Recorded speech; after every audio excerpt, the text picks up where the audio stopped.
SR shopping mall తో సంక్రాంతి లక్ష్మి మీ ఇంటికి పండగ కళ సరికొత్త కలెక్షన్స్ మీకోసం. ఎస్ఆర్ షాపింగ్ మాల్ అందరికీ సంక్రాంతి శుభాకాంక్షలు. ప్రతి సామాన్యుడి జీవితంలో అతిపెద్ద కళ సొంతిల్లు కళ. కానీ ఇప్పుడున్న రేట్లు చూస్తుంటే ఆ కళ కలగానే మిగిలిపోతుందేమో అని భయమేస్తోంది.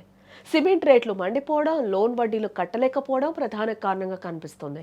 అయితే ఫిబ్రవరి 1న రాబోయే బడ్జెట్ 2026-27లో కేంద్ర ప్రభుత్వం గృహ కొనుగోలుదారులకు భారీ ఊరటనిచ్చే అవకాశం ఉందట. ముఖ్యంగా ఇల్లు కట్టుకునే వారికి, ఫస్ట్ టైం ఇల్లు కొనే వారికి కొన్ని అదిరిపోయే స్కీమ్స్ రాబోతున్నాయి. అసలు ఆ స్కీమ్స్ ఏంటి? కొత్త ట్యాక్స్ విధానంలో లోన్ తీసుకుంటే లాభమా నష్టమా? ఏ వీడియోలో మీకు నేను క్లియర్గా చెప్పే ప్రయత్నం అయితే చేస్తాను. మొదటి శుభవార్త చూస్తే హోమ్ లోన్ వడ్డీపై పన్ను మినహాయింపు.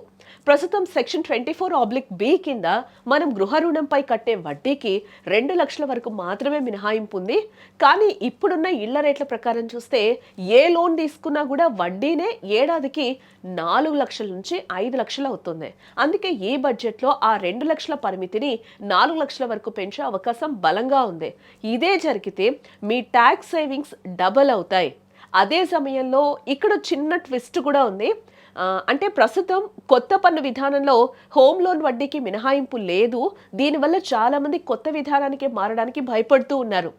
ఈ బడ్జెట్లో కొత్త పన్ను విధానంలో కూడా సొంతింటి లోన్పై వడ్డీ మినహాయింపును అనుమతించే ఛాన్స్ ఉందంట. ఇది జరిగితే ఉద్యోగులకు పండగే కదా.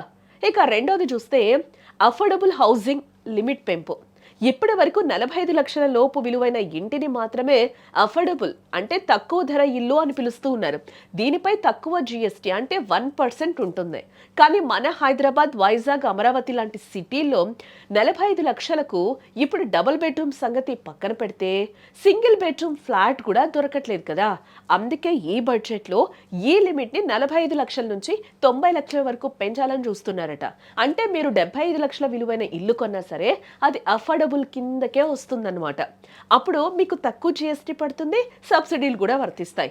మెట్రో నగరాల్లో ఇల్లు కొనే వరకు ఇది ఒక పెద్ద రిలీఫ్ అని కూడా మనం ఇక్కడ చెప్పుకోవచ్చు.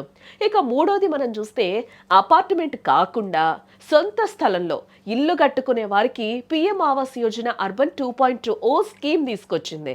ఈ కొత్త స్కీమ్ ప్రకారం మనం చూస్తే మధ్యతరగతి కుటుంబాలకు అంటే 9 లక్షల వరకు వార్షిక ఆదాయం ఉన్నవారికి ఇల్లు కట్టుకోవడానికి లేదా కొనడానికి ప్రభుత్వం వడ్డీ రాయితీ ఇస్తుంది.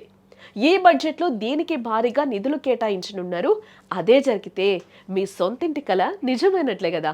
దీంతో పాటు ప్రస్తుతం ఇల్లు కట్టుకునే వారికి పెద్ద తలపోటు సిమెంట్ ధరలు. ప్రస్తుతం సిమెంట్పై 28% జీఎస్టీ ఉంది.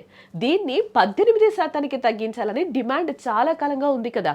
అయితే ఈ బడ్జెట్లో కనుక సిమెంట్పై జీఎస్టీ తగ్గిస్తే మే నిర్మాణ ఖర్చులో కనీసం 5-10% తగ్గుతుంది. మొత్తంగా ఈసారి రాబోయే బడ్జెట్ సామాన్యుడి సొంతింటి కలను ఎంతో కొంత అయితే ప్రభావితం చేస్తుందని తెలుస్తూ ఉంది. ఆర్థిక మంత్రి ప్రవేశపెట్టే ఈ బడ్జెట్ రియల్ ఎస్టేట్ రంగానికి బూస్ట్ ఇస్తుందో లేదో చూడాలి మనం. సామాన్యుడికి తక్కువ ధరకి ఇల్లు దొరకడంతో పాటు బిల్డర్లకు ఈజ్ ఆఫ్ డూయింగ్ బిజినెస్ లభిస్తేనే ఈ రంగం నిలకడగా వృద్ధి చెందుతుందనేది నిపుణుల అభిప్రాయం కూడా.